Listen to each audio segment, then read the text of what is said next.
ಎತ್ತಿಗೆ ಜ್ವರ ಬಂದ್ರೆ ಎಮ್ಮೆಗೆ ಬರೆ ಹಾಕಿದ್ರಂತೆ ಹಾಗಾಗಿದೆ ಈಗ ಪಾಕಿಸ್ತಾನದ ಪರಿಸ್ಥಿತಿ. ಜಮ್ಮು ಮತ್ತು ಕಾಶ್ಮೀರ ಭಾರತದ ಅವಿಭಾಜ್ಯ ಅಂಗ ಅಂತ ಅಮೆರಿಕ ರಾಯಭಾರಿ ಹೇಳಿದ್ದೇ ಹೇಳಿದ್ದು. ಇಡೀ ಪಾಕಿಸ್ತಾನದಲ್ಲಿ ಆತಂಕದ ವಾತಾವರಣ ನಿರ್ಮಾಣವಾಗಿದೆ. ಜಮ್ಮು ಮತ್ತು ಕಾಶ್ಮೀರ ಭಾರತದ ಭಾಗ ಎಂದ ಅಮೆರಿಕ. ದೊಡ್ಡಣ್ಣನ ಹೇಳಿಕೆಗೆ ಕೆರಳಿ ಕೆಂಡವಾದ ಪಾಕ್. ಜಸ್ಟ್ ಒಂದೇ ಒಂದು ಹೇಳಿಕೆ ಇಡೀ ಪಾಕಿಸ್ತಾನವನ್ನೇ ರಣರಣ ಎನ್ನುವಂತೆ ಮಾಡಿದೆ. ಜಮ್ಮು ಮತ್ತು ಕಾಶ್ಮೀರ ಭಾರತದ ಅವಿಭಾಜ್ಯ ಅಂಗ ಎನ್ನುವ ಇದೊಂದೇ ಒಂದು ಮಾತು ಪಾಕಿಸ್ತಾನದಲ್ಲಿ ಅಲ್ಲೋಲ ಕಲ್ಲೋಲ ಉಂಟು ಮಾಡಿದೆ. ಕೊತ ಕೊತ ಕುದಿಯುವಂತೆ ಮಾಡಿದೆ. ಹೌದು, ಭಾರತದಲ್ಲಿನ ಅಮೆರಿಕ ರಾಯಭಾರಿ ಸರ್ಗಿಯೋ ಗೋರ್ ಜಮ್ಮು ಮತ್ತು ಕಾಶ್ಮೀರಕ್ಕೆ ಭೇಟಿ ನೀಡಿದ್ರು. ಈ ವೇಳೆ ಮಾಧ್ಯಮ ಪ್ರತಿನಿಧಿಗಳೊಂದಿಗೆ ಮಾತನಾಡಿದ್ದ ಗೋರ್, ಜಮ್ಮು ಮತ್ತು ಕಾಶ್ಮೀರ ಭಾರತದ ಅವಿಭಾಜ್ಯ ಅಂಗ, ಇದು ಅತ್ಯಂತ ಸುಂದರವಾದ ಸ್ಥಳ ಎಂದಿದ್ರು. ಇದೇ ಹೇಳಿಕೆಗೆ ಪಾಕಿಸ್ತಾನ ಬೆಚ್ಚಿ ಬಿದ್ದಿದೆ.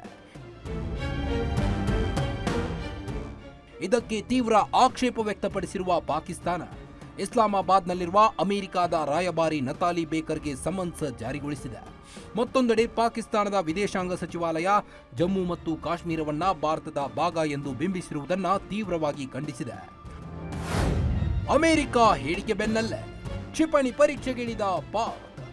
ಅಮೆರಿಕದ ಈ ಹೇಳಿಕೆ ಪಾಕಿಸ್ತಾನದಲ್ಲಿ ಯಾವ ಮಟ್ಟಿಗೆ ಆತಂಕದ ವಾತಾವರಣ ನಿರ್ಮಾಣವಾಗಿದೆ ಅಂದ್ರೆ, ಏಕಾಏಕಿ ತನ್ನ ಕ್ಷಿಪಣಿ ಪರೀಕ್ಷೆಗೆ ಮುಂದಾಗಿದೆ.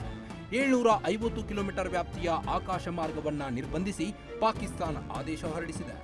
ಆಗಸ್ಟ್ 19 ಮತ್ತು 20ರಂದು ಜಾರಿಯಾಗಿರುವ ಈ ನಿರ್ಬಂಧದ ಹಿಂದೆ ಏನಿದೆ ಎಂಬ ಪ್ರಶ್ನೆ ಈಗ ಎದ್ದಿದೆ.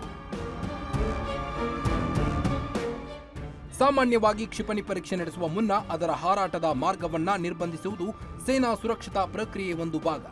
ಹೀಗಾಗಿ ಪಾಕಿಸ್ತಾನದ ಈ ಒಂದು 750 ಕಿಲೋಮೀಟರ್ ವ್ಯಾಪ್ತಿಯಲ್ಲಿ ನಿಷೇಧ ಹೇರಿರೋದು ಫತಾಹ 3 ಕ್ಷಿಪಣಿ ಪರೀಕ್ಷೆ ಸಿದ್ಧತೆಯ ಎನ್ನುವ ಅನುಮಾನ ಶುರುವಾಗಿದೆ. ಅಂದಹಾಗೆ ಪಾಕಿಸ್ತಾನ ಎಲ್ಲೂ ಕೂಡ ಇದು ಫತಾಹ 3 ಕ್ಷಿಪಣಿ ಪರೀಕ್ಷೆ ಎಂದು ಅಧಿಕೃತವಾಗಿ ಹೇಳಿಕೊಂಡಿಲ್ಲ.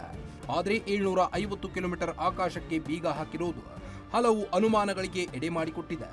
ಒಟ್ಟಾರೆ ಜಮ್ಮು ಮತ್ತು ಕಾಶ್ಮೀರ ಭಾರತದ ಅವಿಭಾಜ್ಯ ಭಾಗವೆನ್ನುವ ಹೇಳಿಕೆ ಪಾಕಿಸ್ತಾನದ ನಿದ್ದೆ ಕಸಿದಿರುವುದಂತೂ ಸುಳ್ಳಲ್ಲ. Sanjay Nayak, news desk, Ashwavega news.